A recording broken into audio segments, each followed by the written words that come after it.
The United States remains the most advanced aerospace and defense power in human history, and one of the clearest examples of its engineering and strategic edge is the B-2 Spirit stealth bomber.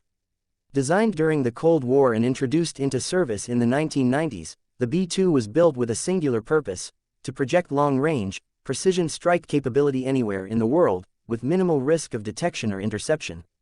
Despite being over 30 years old, it is still the only stealth aircraft on Earth capable of carrying both nuclear and conventional payloads at intercontinental ranges. Each airframe is valued at over $2 billion, not because of its size or payload capacity, but because of the complexity of its radar-evading design, fly-by-wire controls, high-altitude endurance, and mission adaptability.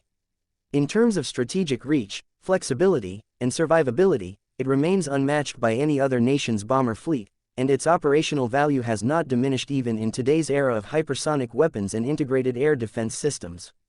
However, the United States is not standing still. The B-21 Raider, its successor, is now in production and is designed to deliver next-generation capabilities.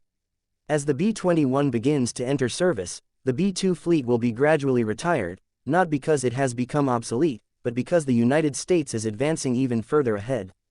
But retiring the B-2s to storage facilities like the 309th Aerospace Maintenance and Regeneration Group, AMARG, also known as the Boneyard, carries a substantial financial and logistical burden.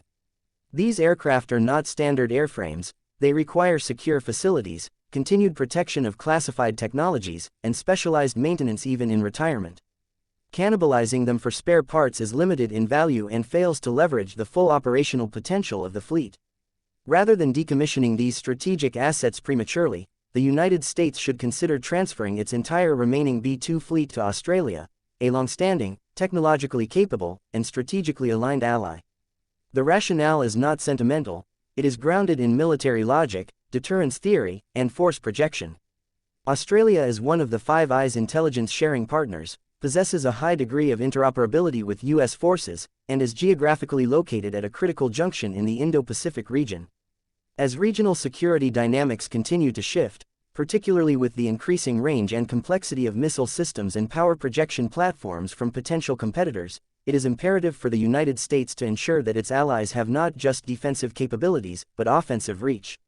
The B-2, with its ability to fly undetected thousands of miles and deliver precision-guided munitions, is ideal for Australia's geography and defense needs.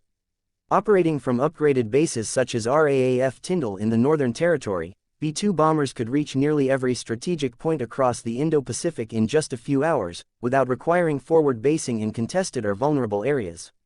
Moreover, Tyndall has already been significantly upgraded through American and joint funding programs to accommodate long-range U.S. bombers, ensuring a smooth operational transition if B-2s were transferred to Australian control. Furthermore, the decision to base strategic assets like B-2s in Australia would complicate adversarial military planning. It expands the range and redundancy of strike capabilities available to the U.S.-led alliance structure and ensures that any potential act of aggression is met with a credible and highly survivable response. In the modern battlespace, the ability to operate undetected, strike first, and strike accurately is the deciding factor in a conflict's opening phases. The B-2 delivers exactly that, and its transfer to a partner like Australia guarantees continued access to these capabilities without overextending U.S. domestic basing or logistical networks.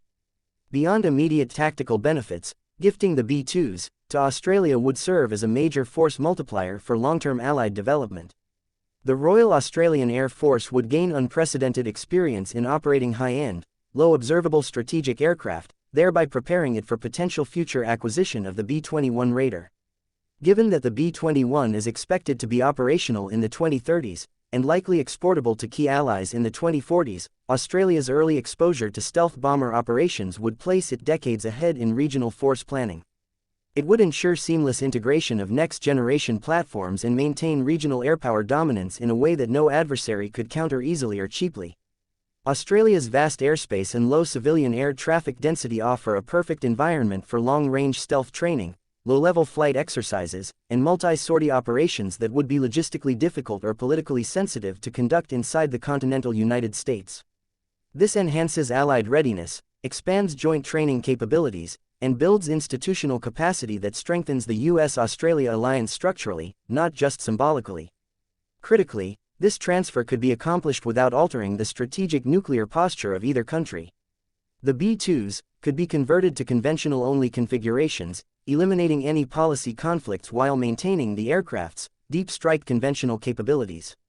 Precision-guided bombs, standoff weapons, and future hypersonic glide vehicles could all be delivered from the B-2 platform, ensuring operational relevance through at least 2040. There is also a fiscal logic that benefits American taxpayers.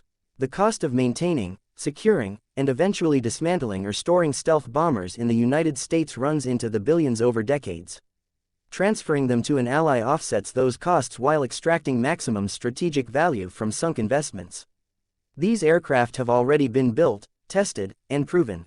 No new contracts are needed. No development cycles are required. The benefits are immediate, the risks are low, and the precedent it sets, sharing advanced systems with highly capable allies, enhances America's credibility as a security guarantor. Finally, from a grand strategy perspective, transferring the B-2 fleet to Australia extends American power without deploying more American personnel abroad. It allows the United States to shift from a force-forward posture to an ally-enabled posture, maintaining presence through proxies and partnerships without sacrificing readiness. In a time when dispersed operations, resilient logistics, and rapid projection are essential, empowering allies with strategic assets is not just desirable, it is necessary. Transferring the B-2 Spirit stealth bombers to Australia is not a symbolic gesture. It is a hard power calculation. It strengthens American influence, projects deterrence, increases alliance interoperability, maximizes sunk cost returns, and ensures that strategic aircraft designed and built by the world's most advanced defense industrial base continue serving the goals of a stable, secure, and rules-based Indo-Pacific region.